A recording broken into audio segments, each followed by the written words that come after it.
Y'all know JahLion has a mechanical engineer? Hey, Georgia Tech. You went to Georgia Tech? Yeah. You my rival. I went to Georgia.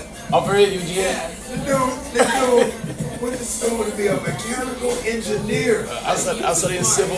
I studied civil. Civil engineer. That's even worse. Damn. Yeah. I mean, he's smart as hell. Yeah. I'm smarter than I look, book-wise. But I wasn't interested in it. I just didn't want to be poor. I know, just really smart in school. I didn't want to be no doctor. I didn't want to be a lawyer. So I'm going to just be an engineer. Yeah. I feel you though. Like I don't want to be poor. I don't want to struggle. Yeah, that was. Yeah. Man, when you grew up like that. Man. That's how I was, man. I told God when I was 20, I was living in the project with my grandma. I had to stay with my grandma until I get myself together. Yeah. I told God, I was like, if you get me up out of these projects, I was waking up sitting on the front porch, watching the same thing every day. Watching people get shot, watching people on drugs. So nice. No air conditioning, living there with your grandma and your uncle. It was horrible. That was the worst time of my life. I said, God, the only thing I had going on was playing the piano for the Sunday school at church, which was like a block away. I would walk to church. That was the only thing I had to look forward to. Then I had that, and then I started doing open mic night at the comedy club. So that was Sundays and Tuesdays. And once I got me a job, working over at Foot Locker, got me a little car drive around it. Once I moved into that apartment, I just went from there. But I didn't want to live like that, man. I don't give a damn what nobody said. I don't living in the projects. I ain't never did it. It's the worst. It was the worst. I mean, it made you tougher that you didn't have everything, but waking up doing the same thing every day, man. I'm seeing what I'm seeing. I wasn't gonna step off the porch and do nothing they was doing. I could have sold weed. I could have.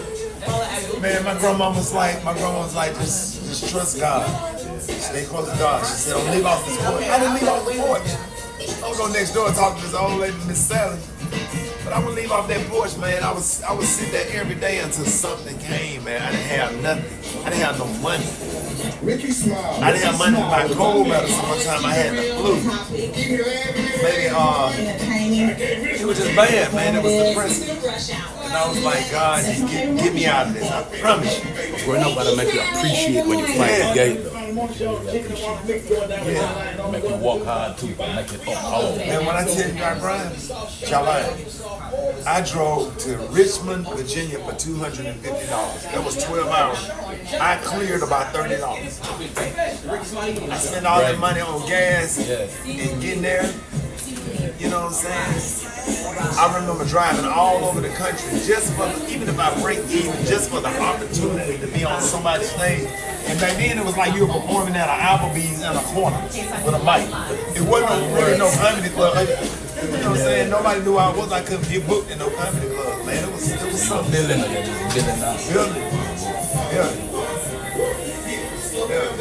B&B, but you know what?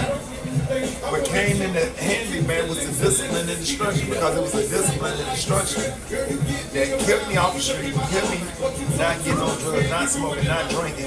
All I haven't done it to this day. And then when I did meet somebody that could help me, I had the discipline and instruction to be respectful, to do what I was told to do, not entitled to anything, get there early, leave late, you know, all this stuff. And here we are. A lot of folks, man, you know, they have the talent, but they don't have the discipline and instruction. Work They be on time. Yeah, being on time. Thank you for the opportunity. You know, just some love and respect for anybody that's trying to help you. And once I met Sid and once I met Steve, very respectful, quiet, speak when spoken to, shut the hell up, don't talk too much. People like you, and you talented, and you do what you ask to do, and you on time. You just build from there. It wasn't nothing to do radio. My ass was up anyway. Like, come do some radio. I'm like, oh, yes, sir. I'll be there. What time I need to be there? 4 o'clock in the morning. So you were driving like 60 miles? I was driving 60 miles one way just for the opportunity to be on the radio, and I was a planner. One way. That's a different grind, man. That's One way. Every day. And 60 miles back at 12 o'clock in the afternoon, and you sleep. Only to sleep all day, wake up and eat. I was married at the time. But then, getting up at 3 o'clock, getting to Tuscaloosa at 4, the show prep 1 hour before the show, for the show to start at 5. And then when I did get paid, they started me out making $16,000 a year. You know what I'm saying? I just thank God for everything that I had to go through to be where I am. But the problem with it is, with a lot of young people, they don't want to go through nothing. They just want everything in their hand. Don't work for it, so they don't appreciate it as much. I went on the radio one day. My granddad, he dead and gone. Granddad said, I don't hear you on the radio today. I said, I don't feel good. He said, what's wrong with you? I said, my stomach hurts. He said, what that got to do with your mouth? I said, you some Pepto-Bismol. Don't play with that job. And if you notice, I don't take on work. My ass be at work every day. When my son died on a Sunday. I was back on the radio on a Wednesday. I said, I can do 3.5 hours. 3.5 hours, get off air. I go cry. I can go cry for the rest of the day. I'm gonna get my ass on the radio.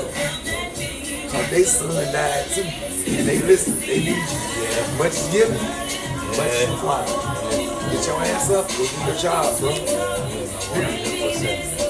Yeah, I get therapy later, I get all that stuff, do all that stuff later on.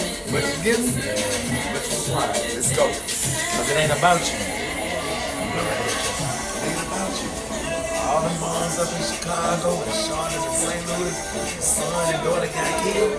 They depend on the Rickey on the morning show to get their day started. You gotta do it, bro. You gotta do it. You gotta put your shit aside and go and do it, because God is watching. Everything that you're doing is only a test. And God is watching how you handle all these situations. It's a test. So he's watching you. He's watching how you handle it. And he'll double bless you. You feel me? That makes sense. He'll double bless you. Yeah, that's good stuff.